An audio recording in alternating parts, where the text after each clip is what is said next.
Bismillahirrahmanirrahim. Assalamualaikum warahmatullahi wabarakatuh. Perkenalkan, nama saya Rifki Zainul Haq dari Akuntansi Perpajakan Angkatan 2019. Pada kesempatan kali ini, saya akan menjelaskan terkait materi faktur pajak dalam mata kuliah Pajak Pertambahan Nilai. Oke, yang pertama adalah faktur pajak. Apa sih itu faktur pajak? Faktur pajak menurut Undang-Undang Nomor 42 Tahun 2009, faktur pajak adalah bukti pungutan yang dibuat oleh pengusaha kena pajak yang melakukan penyerahan barang kena pajak ataupun jasa kena pajak. Nah, kewajiban membuat faktur pajak. Menurut pasal 13 ayat 1 Undang-Undang PPN, pengusaha kena pajak wajib membuat faktur pajak untuk setiap jenis transaksi. Yang pertama adalah penyerahan BKP di dalam daerah pabean. Kedua, penyerahan JKP di dalam daerah pabean. Nah, dan untuk kedua transaksi ini, kapan sih kita harus membuat faktur pajaknya? Faktur pajak harus dibuat pada saat penyerahan BKP ataupun JKP. Kedua, saat penerimaan pembayaran dalam hal penerimaan pembayaran terjadi sebelum penyerahan BKP dan atau sebelum penyerahan JKP. Ataupun saat penerimaan pembayaran termin dalam penyerahan sebagian tahapan pekerjaan. Atau bisa juga saat lain yang diatur dengan Peraturan Menteri Keuangan. Contoh kasusnya adalah pada saat PKP Rekanan menyampaikan tagihan kepada bendahara pemerintah sebagai pemungut PPN. Selanjutnya adalah melakukan ekspor BKP berwujud. Yang selanjutnya adalah melakukan ekspor BKP tidak berwujud. Nah, saat pembuatan faktur pajak saat ekspor BKP berwujud terjadi pada saat barang diserahkan secara langsung kepada pembeli ataupun secara langsung kepada pihak ketiga atas nama pembeli. Yang kedua adalah pada saat barang diserahkan langsung kepada penerimaan barang untuk pemberian cuma-cuma, pemakaian sendiri, dan penyerahan pusat ke cabang, konsinyasi, dan antar cabang.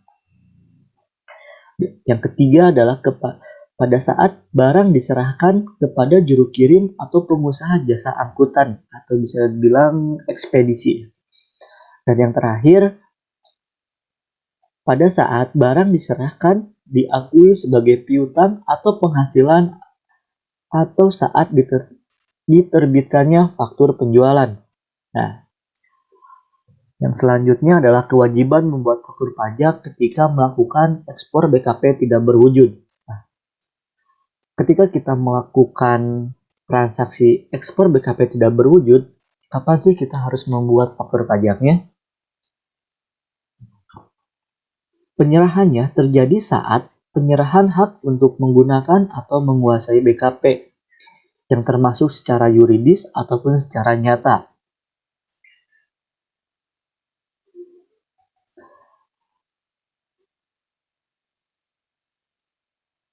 Dan selanjutnya adalah melakukan ekspor JKP, serta yang terakhir adalah penyerahan BKP berupa aktiva yang menurut tujuan semula tidak diperjualbelikan oleh PKP.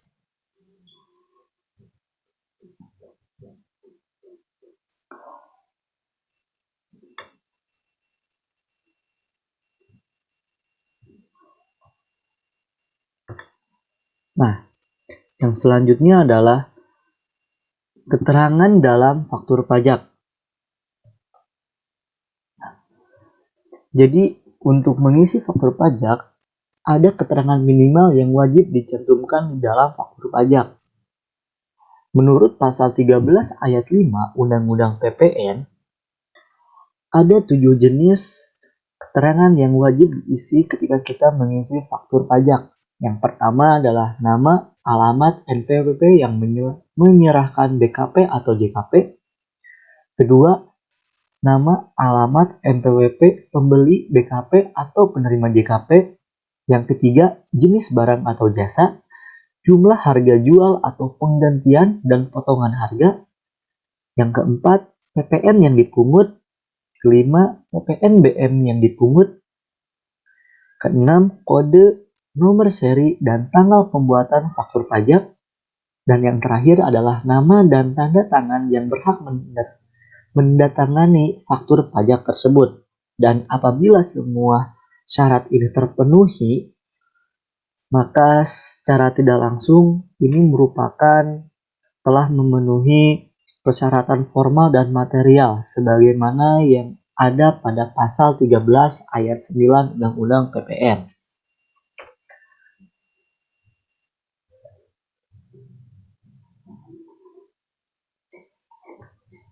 Nah, selanjutnya ada penggunaan kode transaksi.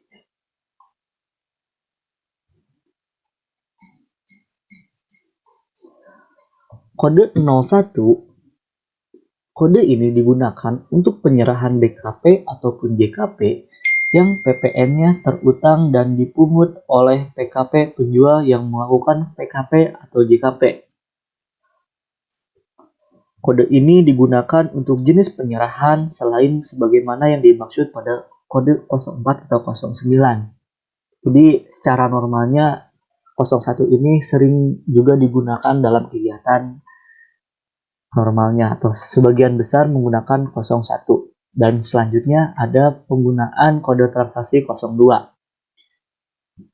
Kode 02 digunakan untuk penyerahan BKP atau JKP kepada pemungut PPN bendaharawan pemerintahan.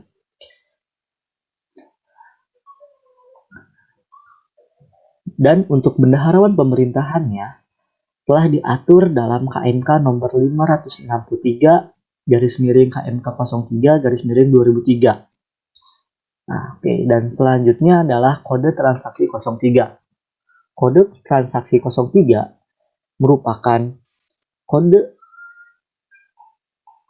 untuk penyerahan BKP atau JKP kepada pemungut PPN lainnya. Yang dimaksud dengan PPN lainnya ini adalah pemungut BUMN, yang dimana hal ini sudah diatur dalam KMK untuk informasi lebih lanjutnya. Dan selanjutnya adalah kode transaksi 04. Ya, ini adalah kode ini digunakan untuk penyerahan BKP atau JKP menggunakan nilai lainnya seperti harga jual atau harga margin dan lain-lainnya. Selanjutnya adalah kode transaksi 05. Untuk saat ini kode transaksi 05 ini tidak digunakan. Dan selanjutnya adalah kode transaksi 06. Adalah penyerahan BKP atau JKP kepada orang pribadi pemegang paspor luar negeri. Nah, yang dimaksud dalam hal ini adalah penyerahan yang menggunakan tarif selain 11% atau penyerahan hasil tembakau yang dibuat di dalam negeri oleh pengusaha pabrik hasil tembakau atau hasil tembakau yang dibuat di luar negeri oleh importir hasil tembakau dengan mengacu pada ketentuan yang diatur dalam KMK nomor 62 KMK 03 2002 tentang dasar perhitungan pemungutan dan penyetoran PPN atas penyerahan hasil tembakau. Yang selanjutnya, kode 05 ini juga bisa digunakan untuk penyerahan BKP kepada orang pribadi pemegang paspor luar negeri oleh PKP toko retail yang ditunjuk terkait dengan penerbitan faktur pajak khusus. Nah, yang selanjutnya adalah penyerahan BKP atau JKP menggunakan kode transaksi 07 yang merupakan kode ini digunakan untuk fasilitas PPN tidak dipungut atau ditanggung pemerintah. Contohnya seperti bea masuk tambahan, PPN, PPNBM, dalam rangka pelaksanaan proyek pemerintahan yang dibiayai oleh dana pinjaman atau hibah dari luar negeri. Contoh yang kedua adalah penyerahan untuk pengolahan di kawasan berikat, penyerahan untuk pengolahan di kawasan pengembangan ekonomi terpadu, ataupun contoh lainnya adalah penyerahan aftur untuk keperluan penerbangan internasional. Dan selanjutnya, kode 08 digunakan untuk penyerahan BKP atau JKP yang mendapat fasilitas dibebaskan dari pengenaan PPN. Nah, contohnya apa? Yang pertama adalah makanan ternak unggas dan ikan dan atau bahan baku untuk pembuatan makanan ternak unggas dan ikan. Barang hasil pertanian bisa dibilang barang hasil pertanian terbatas pada jenis BKP yang terdapat pada lampiran pemerintah nomor 7 tahun 2007, dan kemarin ada pembaharuan di undang-undang HPP ya. Selanjutnya contohnya adalah air bersih yang dialirkan melalui pipa oleh perusahaan air minum, listrik, kecuali untuk perumahan dengan daya di atas 6.600 watt. Selanjutnya adalah contoh lain dari penggunaan kode 08 ini adalah rumah susun sederhana milik Rusunami atau bisa disingkat Rusunami dengan kriteria tertentu pasal 1 angka 5 Peraturan Menteri Keuangan nomor 31 PMK 03 2008. Penyerahannya tidak memerlukan permohonan SKB PPN.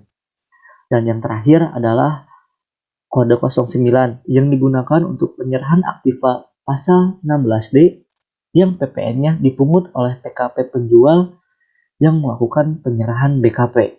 Nah, selain penggunaan kode transaksi, ada juga penggunaan kode status yang terbagi dalam dua hal.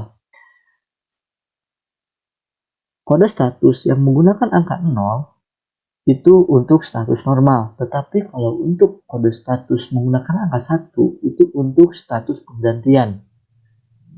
Seperti itu. Dan selanjutnya pembetulan atau penggantian dan pembatalan faktur pajak.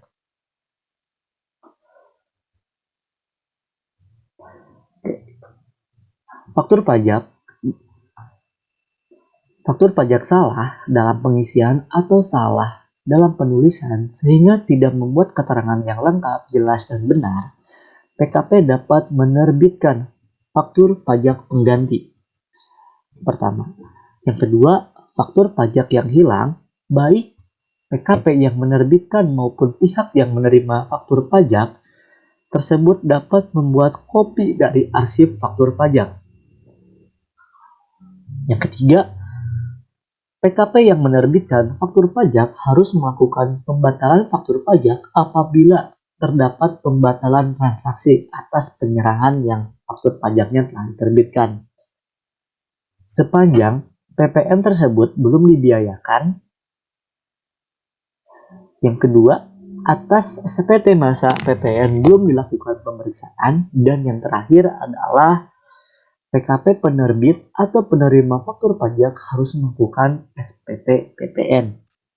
Nah, selanjutnya adalah ilustrasi faktur pajak terlambat. Nah, contohnya di sini ada sebuah transaksi saat penyerahan, bisa dibilang saat pembuatan faktur pajak pada tanggal 5 Januari, dan faktur pajak ini memiliki tenggat waktu penerbitan sampai 3 bulan. Nah, jika pada tanggal 5 Januari sampai dengan 4 April, faktur pajak terlambat diterbitkan, sanksinya adalah 2% dikalikan DPP yang ada dalam faktur tersebut, dan pajak masukan dapat dikreditkan oleh pembeli. Tetapi, hal terjadi sebaliknya jika faktur pajak melebihi sama dengan 5 April ke sana. Kayak misalnya Juni, Juli, Agustus, September, Oktober. Nah, faktur pajak terlambat diterbitkan dengan sanksi 2% dikali DPP, namun PP pajak masukan tidak dapat dikreditkan oleh pembeli. Nah, sanksi perpajakan terkait faktor pajak ini memiliki dua opsi. Nah, ini yang pertama adalah PKP dikenai sanksi administrasi pasal 14 ayat 4 Undang-Undang KUP yang dimana tidak membuat faktur pajak atau membuat faktur pajak tetapi tidak tepat waktu yang sudah kita ulas sebelumnya, kita ilustrasikan sebelumnya. Dan yang selanjutnya, menerbitkan faktur pajak yang tidak memuat keterangan dan atau tidak mengisi secara lengkap jenis benar atau tidak ditandatangani oleh pejabat atau kuasa yang ditunjuk oleh PKP untuk menandatangani faktur pajak kecuali dalam hal faktur pajak tidak memuat nama, alamat, NPWP pembeli, BKP atau penerima JKP, ataupun nama, alamat, NPWP pembeli, BKP atau penerima JKP, dan nama dan tanda tangan yang berhak menandatangani faktur pajak untuk PKP pedagang eceran. Selanjutnya adalah melaporkan faktur pajak tidak sesuai dengan masa penerbitan faktur pajak. Nah, itu merupakan bagian dari sanksi administrasi menurut pasal 14 ayat 4 Undang-Undang KUP terkait faktur pajak. Dan yang terakhir adalah sanksi perpajakan, yaitu adalah sanksi pidana karena sanksi perpajakan ini kenapa dimasukkan ke pidana karena merugikan negara. Dan di sini PKP dikenai sanksi pidana pasal 39A Undang-Undang KUP yang isinya adalah meliputi menerbitkan dan atau menggunakan faktur pajak yang tidak berdasarkan transaksi yang sebenarnya. Garis miring bisa dibilang ini fiktif. Dan selanjutnya adalah menerbitkan pajak tetapi belum dikukuhkan sebagai PKP. Oke, mungkin pembahasan terkait faktur pajak di dalam Astor Himapa 2022 ini saya cukupkan. Terima kasih atas perhatiannya. Mohon maaf apabila ada salah-salah kata. Mohon maaf. Saya tutup. Wassalamualaikum warahmatullahi wabarakatuh.